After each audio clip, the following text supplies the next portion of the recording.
Ano ang magisterium? Sino ang may autoridad na magturo sa pangalan ni Kristo? Ang katotohanan ay hindi lamang kailangang ipahayag, kailangan din itong ingatan. Kung ang Diyos ay nagbigay ng kapahayagan sa sangkatauhan, makatuwirang itanong kung sino ang kanyang pinagkatiwalaang magbantay at magpaliwanag nito. Isang tanong na di maiiwasan.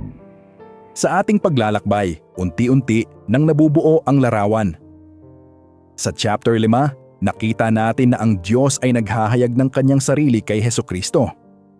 Sa chapter 6, natutuhan natin na ang banal na kasulatan ay kinasihan ng Espiritu Santo at tunay na salita ng Diyos. Sa chapter 7, sinundan natin ang kasaysayan ng pagkilala sa kanon ng Biblia. Sa chapter 8, nakita natin ang biblikal na pundasyon ng apostolikong tradisyon. At sa chapter 9, napatunayan natin na ang mga unang Kristiyano ay namuhay ayon sa pananampalatayang ipinasa ng mga apostol. Ngunit may isang tanong na nananatili. Kapag nagkaroon ng pagtatalo tungkol sa kahulugan ng kasulatan at tradisyon, sino ang may pananagutang magbigay ng tapat na paliwanag? Hindi ito bagong tanong.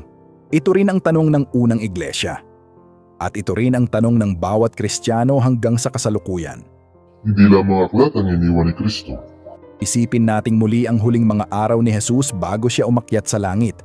Kung ang layunin niya ay mag-iwan lamang ng isang aklat, bakit pa siya nagtalaga ng mga apostol? Bakit niya sila sinanay sa loob ng 3 taon? Bakit niya sila isinugo upang mangaral? Bakit niya sila binigyan ng natatanging autoridad? Mula pa sa simula, makikita nating ang plano ni Kristo ay hindi lamang ang magkaroon ng isang banal na aklat. Itinatag din niya ang isang pamayanang may misyon. At sa loob ng pamayanang iyon ay may mga taong inatasang magturo sa kanyang pangalan.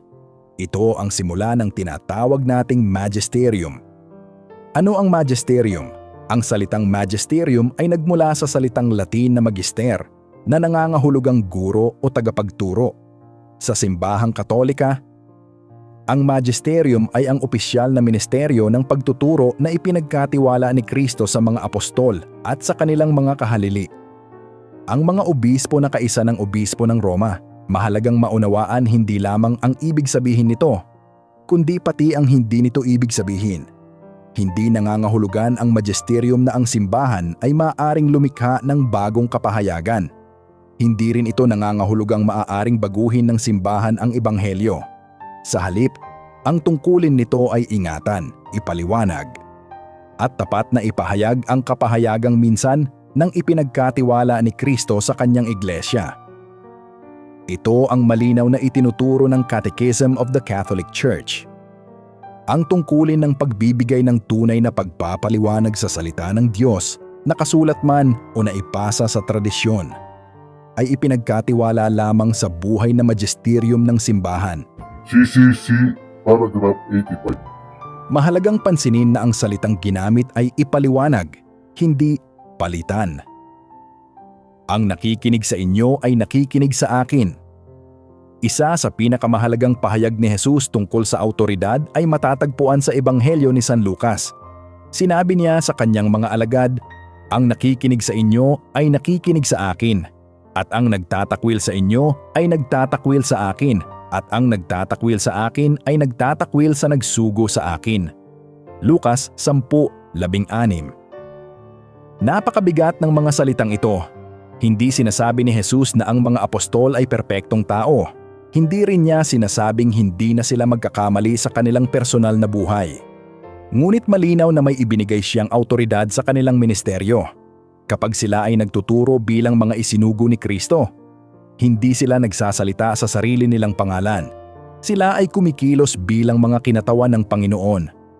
Ang kapangyarihang magtali at magkalag. Matapos ang pagpapahayag ni Pedro ng kanyang pananampalataya, sinabi ni Jesus, "Ibibigay ko sa iyo ang mga susi ng kaharian ng langit. Ang iyong talian sa lupa ay tatalian sa langit, at ang iyong kalagan sa lupa ay kakalagan sa langit." Mateo 16:19. Pagkaraan ng ilang kabanata, ibinigay rin ni Jesus ang kapangyarihang ito sa iba pang mga apostol. Anumang talian ninyo sa lupa ay tatalian sa langit, at anumang kalagan ninyo sa lupa ay kakalagan sa langit.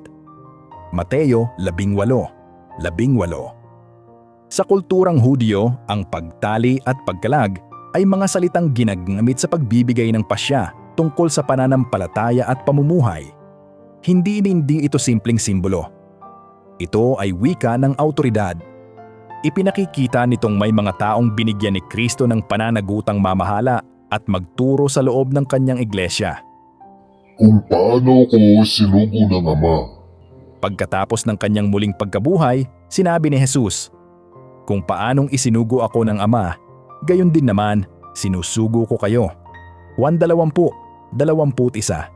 Pagkatapos ay hiningahan niya sila at sinabi, "Tanggapin ninyo ang Espiritu Santo." Juan 20:22. Hindi ito karaniwang pagpapadala. Ito ay isang misyong may kasamang biyaya ng Espiritu Santo. Sa parehong tagpo, ipinagkatiwala rin ni Jesus sa mga apostol ang ministeryo ng pagpapatawad ng mga kasalanan. Muli nating nakikita na hindi lamang aklat ang iniwan ni Kristo. May iniwan din siyang mga taong inatasang maglingkod sa kanyang pangalan. Ang konseho sa Jerusalem. Sa buong bagong tipan, walang mas malinaw na halimbawa ng ministeryo ng pagtuturo kaysa sa mga Gawa 15. Nagkaroon ng malaking pagtatalo tungkol sa pagtutuli ng mga hentil. Hindi ito maliit na usapin. Kaligtasan ang nakataya. Ano ang ginawa ng iglesia? Nagtipon ang mga apostol at ang mga matatanda. Nagkaroon ng mahabang pag-uusap. Nagsalita si Pedro. Nagpatotoo sina Pablo at Bernabe. Nagbigay ng buod si Santiago. At pagkatapos ay naglabas sila ng opisyal na pasya. Sa kanilang liham, sinabi nila, "Minabuti ng Espiritu Santo at namin." Mga Gawa 15:28. Napakahalaga ng pangyayaring ito. Ito ang unang malinaw na halimbawa ng pagkilos ng magisterium. Hindi bawat simbahan ang gumawa ng sariling pasya. Nagtipon ang mga pinunong itinalaga ni Kristo upang gabayan ang buong iglesia. Ang magisterium ay hindi higit sa salita ng Diyos.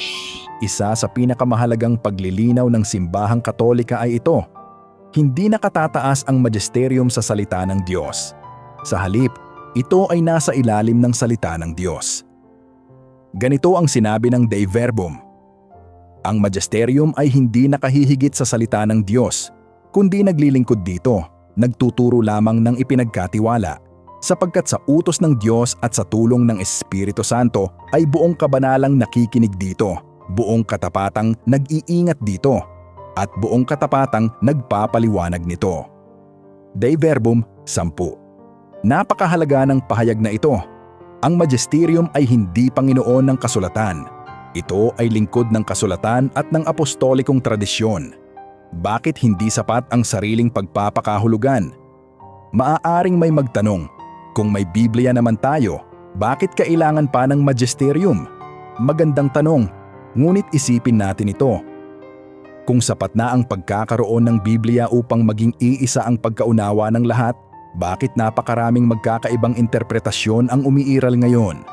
Hindi dahil may problema ang Biblia. Ang Biblia ay malinaw sa maraming mahahalagang katotohanan, ngunit may mga talata ring mahirap unawain. Maging si San Pedro ay nagsabi tungkol sa mga sulat ni Pablo. May ilang bahagi roon na mahirap unawain, na binabaluktot ng mga mangmang at hindi matatag. Ikalawang Pedro 3:16. Kung mayroon ng maling pagpapakahulugan noong panahon ng mga apostol, lalo na ngayon, ito ang dahilan kung bakit hindi lamang kasulatan ang iniwan ni Kristo. May iniwan din siyang ministeryo ng pagtuturo upang pangalagaan ang tamang pagpapahayag ng Ebanghelyo. Isang larawan ng pamilya. Maaaring makatulong ang isang simpleng paghahambing. Isipin ang isang pamilya. May mahalagang liham na iniwan ang ama bago siya pumanaw. Napakahalaga ng liham na iyon. Ngunit paano kung magkaiba ang pagkaunawa ng mga anak sa nilalaman nito? Hindi ba't makatutulong kung mayroon ding taong personal na inatasan ng ama upang ipaliwanag ang kanyang tunay na layunin? Hindi nito pinapalitan ang liham. Hindi nito dinaragdagan ang nilalaman nito. Tinutulungan lamang nitong maunawaan ito ng tama. Ganito rin ang tungkulin ng magisterium. Isang tanong na magdadala sa atin sa susunod na kabanata kung may magisterium na itinatag ni Kristo. Bakit talaga ito kinakailangan? Hindi ba sapat ang Biblia? Hindi ba sapat ang mabuting hangarin ng bawat Kristiyano?